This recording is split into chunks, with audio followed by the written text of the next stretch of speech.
शिव जी को जल चढ़ाना तो छल भी चढ़ाइए, छल से हटकर।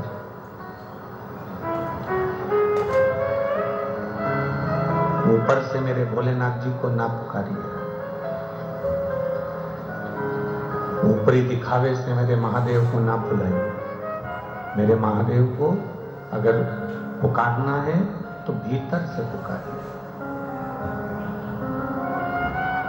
दो मरते समय तक पीछा नहीं छोड़ते। एक मनुष्य का दुख और एक महादेव की कृपा, ये दो मरते दम तक पीछा नहीं छोड़ते। दुनिया का कोई व्यक्ति आपसे आकर कह दे कि मेरे पास आकर बैठ जाना, तुमको दुख नहीं आने दूंगा, तकलीफ नहीं आने दूंगा, कष्ट नहीं आने दूंगा, बीमारी नहीं आने दूंगा, रोग नहीं आने दूंगा, तुम्हें कष्ट नहीं आने दूंगा, तो आप विश्वास मत मानो।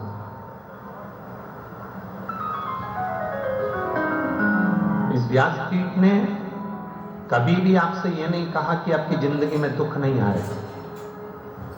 पूर्व में जो हम कर्म कर कर, अरे ये बढ़ाई है ना भाई अंदर से, पूर्व में जो हम कर्म कर कर आए हैं, पूर्व में जो हमने कर्म किया है उसका भोग हमको भोगना ही पड़ेगा।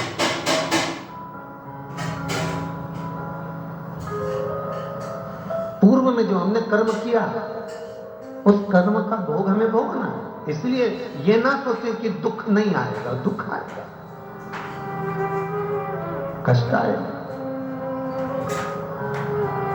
और मरते दम तक दुख आपका पीछा नहीं छोड़ेगा। पर शिव महापुराण की कथा कहती है कि दुख भी आएगा, और उस दुख में अगर आपने भगवान का भजन कर लिया है, उस दुख में आपने महादेव को एक लोटा जल समर्पित कर दिया है, तो चिंता मत करना, दुख आया है तो महादेव भी जरूर आएगा, ये निश्चित था।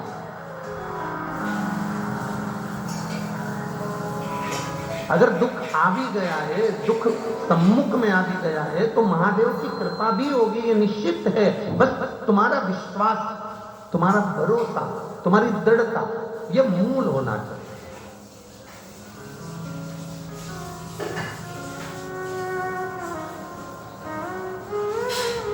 यहां पर कथा सुनने के लिए आप लोग इतनी इतनी दूर से आए हो, किस लिए आए?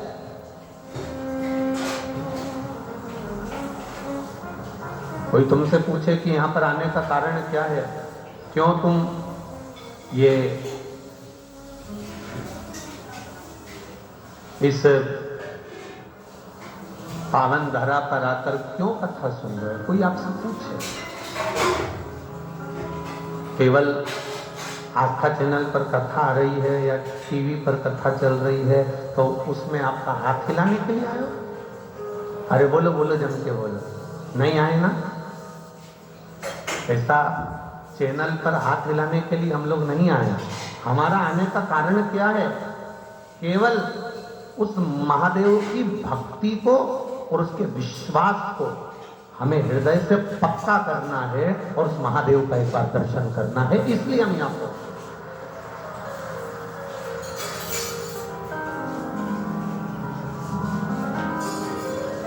हमारा मूल उद्देश्य है शिव को प्राप्त करना, भगवान शंकर को प्राप्त करना।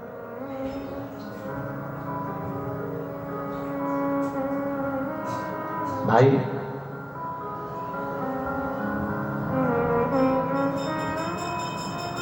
पहले के लोगों को दुख होता था, तकलीफ होती थी, कर्जा होता था, बहुत ज्यादा तकलीफ में जब पहले के लोग आ जाते थे तो मदिरा की दुकान पर चले जाते थे। बोलो सही है कि गलत है?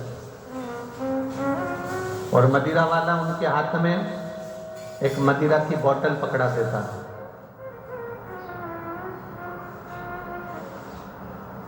और कोई उनसे पूछता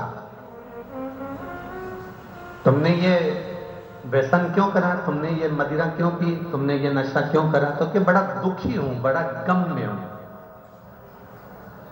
बड़ा दुखी हूं, बड़ा गम में हूं। पहले थोड़ा सा दुख आता था, कर्जा हो जाता था, थोड़ी तकलीफ आती थी, तो लोग मदिरा की दुकान जाते थे और बोतल पकड़ लेते थे।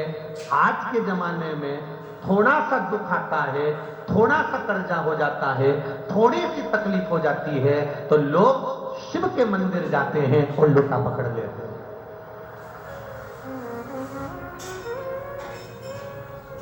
कई लोग कहते हैं पहले और आज में क्या अंतर है, हम उनसे इतना ही कहना चाहेंगे, पहले दुख आता था तो मदिरा की बोतल पकड़ते थे, आज दुख आता है तो मंदिर जाने के लिए जल का लोटा पकड़ते हैं, और उसमें डूबे तो परिवार और राख हो जाता है, और शिव भक्ति में डूबे तो परिवार निकल कर आगे बढ़ जाता है। ये शिव तत्व है, ये ओघड़ी का तत्व है, ये शंकर की कथा है, ये उसका विश्वास, ये उसकी दृढ़ता है।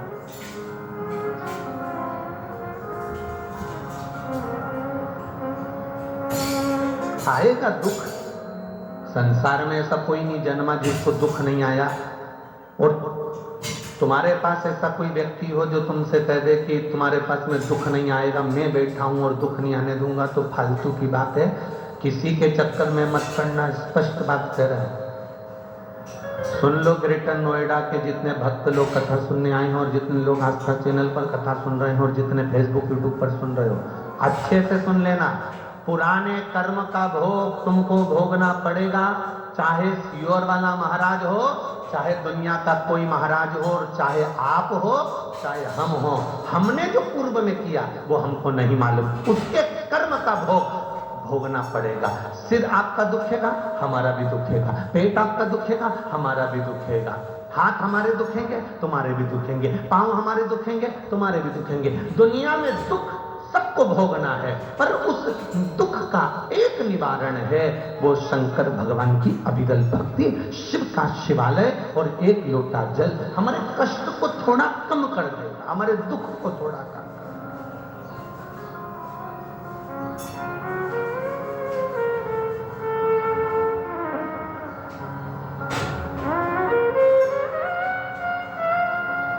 समस्या बहुत होगी, पर निवारण केवल एक मेरा महादेव होगा, मेरा शिव, मेरा शंकर।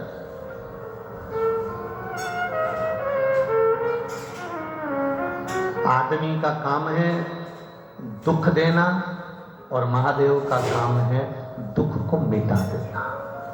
ये महादेव का काम। आप बहुत अच्छी जिंदगी जीने लगोगे, बहुत खुश की जिंदगी जीने लगोगे, बहुत सुख की जिंदगी जीने लगोगे, तो लोगों को अच्छा नहीं लगेगा। ये कैसे? वो धीरे धीरे आपको कष्ट देने का प्रयास करेगा,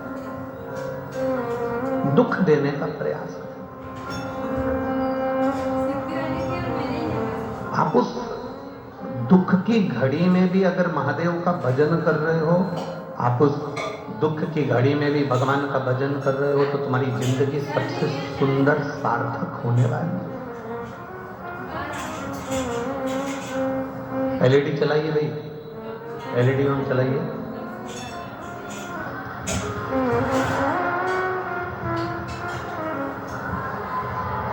एलईडी नहीं चल रही है, क्यों? तो फिर लगाई काय को है इतनी सारी एलईडी जो चल नहीं रही है? ना लगाते तो लोगों को मालूम ही नहीं पड़ता कि एलईडी लगी है, वो यहीं आनंद ले लेते। जब लगाई है तो उसके पिन जोड़िए, श्री शिवाय नमस्तुभ्यम।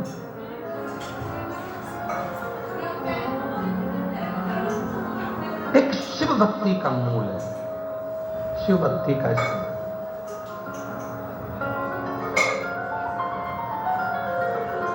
शिव महापुराण की कथा कह रही है, भगवान शंकर का गुणगान कह रहा है, शिव तत्व कह रहा है। मनुष्य का काम है आपको दुख देना, मनुष्य का काम है आपको तकलीफ देना, संसार के लोगों का काम है किसी न किसी रूप में आपके चरणों को खींच कर नीचे लाना, पर उस महादेव का काम है आपने जिस हाथ से जल चढ़ाया है उस हाथ को पकड़कर आगे तक लेकर जाना, मंजिल तक पहुंचना। ये मेरे महादेव का कार्य है, ये मेरे शिव का कार्य।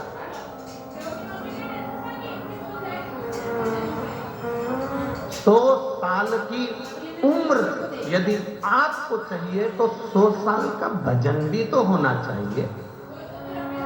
अब 100 साल का एक सहज सी बात है, आप किसी के मिलने के लिए जाओ और उसको सिर पे रख के पल्लू और पांव पड़ो और वो तुमको आशीर्वाद दे 40 साल जियो। कितने साल? बोलो बोलो जम के बोलो। 40 साल जियो। तुम्हें अच्छा लगेगा कि बुरा लगेगा? अरे जम के बोलो जरा, बुरा लगेगा ना। तुम्हें आशीर्वाद कौन सा चाहिए? जम के बोलो जरा, 100 साल जियो। तो जैसे उसने बोला 100 साल जियो, तुम इतनी खुश हो जाओगी कि मुझे आशीर्वाद मिल गया 100 साल जीने का। और जैसे ही किसी के चरण छुए, प्रणाम करा, पांव पड़ा और किसी को नमन करा और किसी ने कह दिया 30 साल जियो, तो कितना बुरा लगे। मतलब आशीर्वाद तुमको चाहिए पूरा पूरा कि मैं 100 साल जीऊं, तो फिर भजन भी तो चाहिए कि तू 100 साल भगवान का भजन करती रहे और ऐसी की ऐसी रहे, शिव की भक्ति में डूबी रहे। ऐसा स्मरण हमारे भीतर भी तो होना चाहिए। उम्र चाहिए 100 साल की। कोई अगर अगर कहीं का आशीर्वाद में इतना भी कह देना 1 साल कम करके, मात्र 1 साल कम करके तुमने धोख लगाई, प्रणाम करा, नमन करा और किसी ने आशीर्वाद दे दिया 99 साल जियो, तो भी तुमको बुरा लगेगा। अब 1 साल ही कम करा है ना उसने तो, पर तुम्हें बुरा लगेगा, निश्चित है बुरा लगेगा। कोई 98 साल भी बोल देगा ना तो बुरा लगेगा। तुम्हें कितनी चाहिए कि 100 साल जियो, ये आशीर्वाद होना चाहिए। उसी तरह तुम्हारे भीतर ये भजन होना चाहिए कि मैं महादेव के मंदिर में अगर 100 साल जिंदा हूं तो मेरे महादेव इन पांव को, इस शरीर को ऐसा बनाकर रखना कि 100 साल तक तेरे पर चल चलाती रहूं, इतना मेरा शरीर अच्छा बनाकर।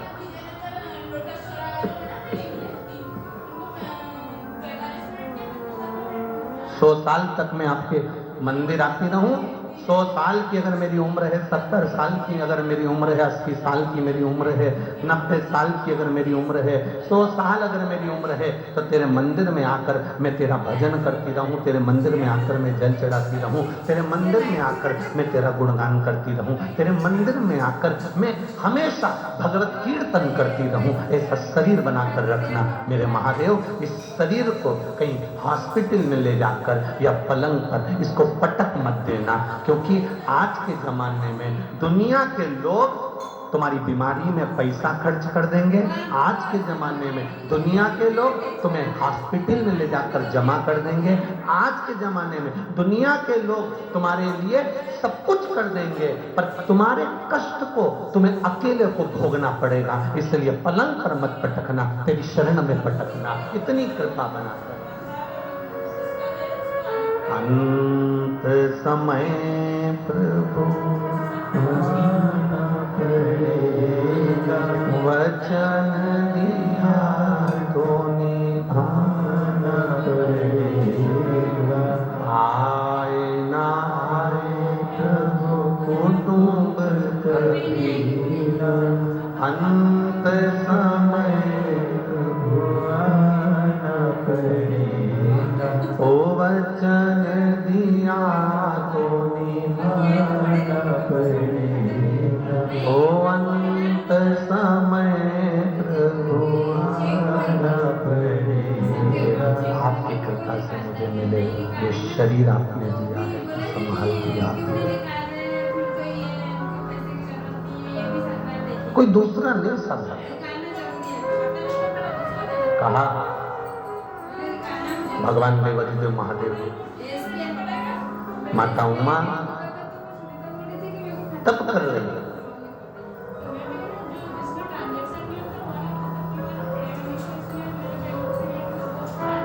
और माता उमा एक अंगूठे पर अपना पांव टिकाकर तप में लीन है, और तप में लीन होने पर देवदेव महादेव ने आकर उनको दर्शन दिया। माता उमा दर्शन दिया।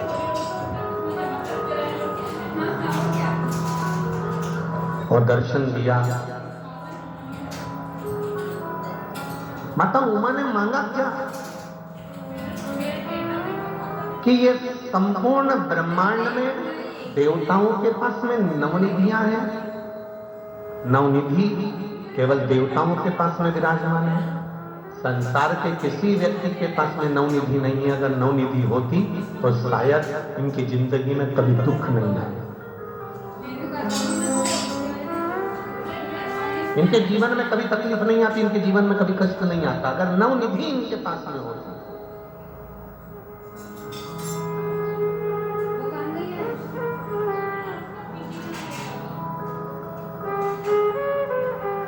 एक शमी का पुष्प होता है, करें दर्शन किसी ने? किस किसने देखा है? देखा है आप लोगों ने? हल्का सा नीला कलर उसका होता है। करें दर्शन शमी का पुष्प। एक शमी का पुष्प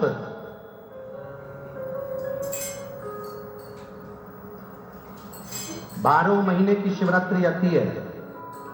12 महीने एक ठेला चलाने वाला, रोड पर बैठकर कपड़े बेचने वाला, ट्रेन में एक साधारण सा व्यक्ति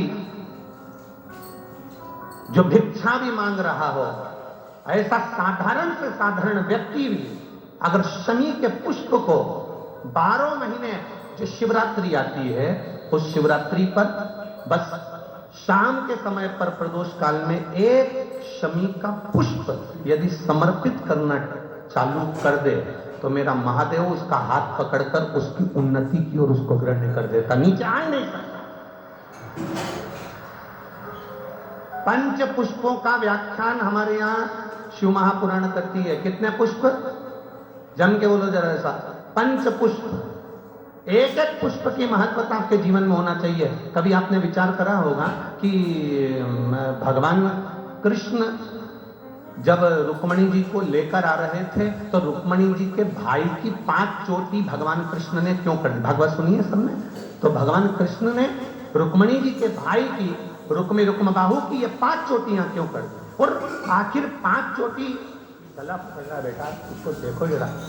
5 चोटी अगर भगवान ने रुक्म बाहु की, भगवान ने कृष्ण ने रुक्मणी जी के भाइयों की अगर 5 चोटी करी तो वो 5 चोटी करने के बाद मेरे भगवान फिर रुक्मणी जी को ले जाते शंकर भगवान की आराधना के लिए क्यों रुके?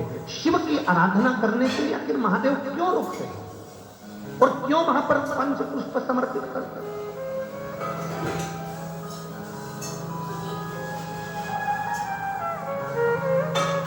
पांच पुष्प ऐसे हैं जो देवादिदेव महादेव को किस समय, किस घड़ी में और किस पल में समर्पित किए जाते हैं, जिससे मानव के जीवन में देवादिदेव महादेव का एक बार दर्शन हो जाए और उसकी करुणा प्राप्त हो जाए।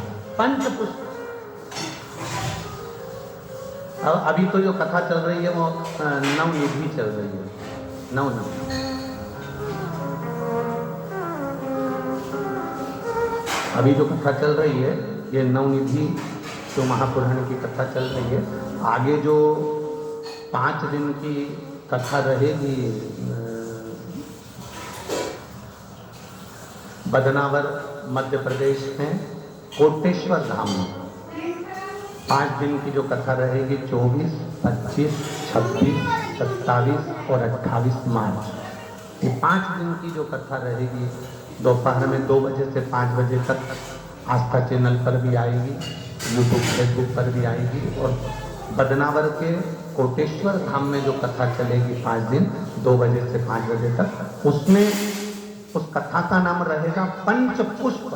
शिव महापुराण की कथा। एक एक फूल कौन सा महादेव को कब चढ़ाया जाए जिससे जिंदगी में कोई बड़ा रोग, कैंसर जैसा, लीवर जैसा, किडनी जैसा बड़ा रोग कभी जिंदगी में सम्मुख में ना आए। ऐसा कौन सा पुष्प शिव को चढ़ाया जाए कि जिंदगी में, हमारे जीवन में जो दुख आया है वो कैसे कट जाए। उस पंच पुष्प को हम समझेंगे, वो 5 फूल हम समझेंगे।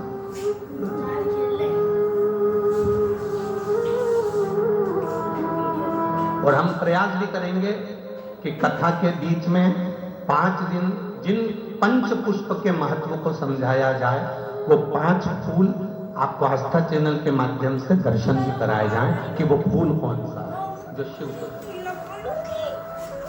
हम प्रयास करेंगे पूरा हो अगर वहां कोटेश्वर में और उधर बदनावर साइड में अगर वो पुष्प मिल गए तो हम आपको आस्था चैनल के माध्यम से दर्शन भी करा कि वो कौन से पुष्प हैं।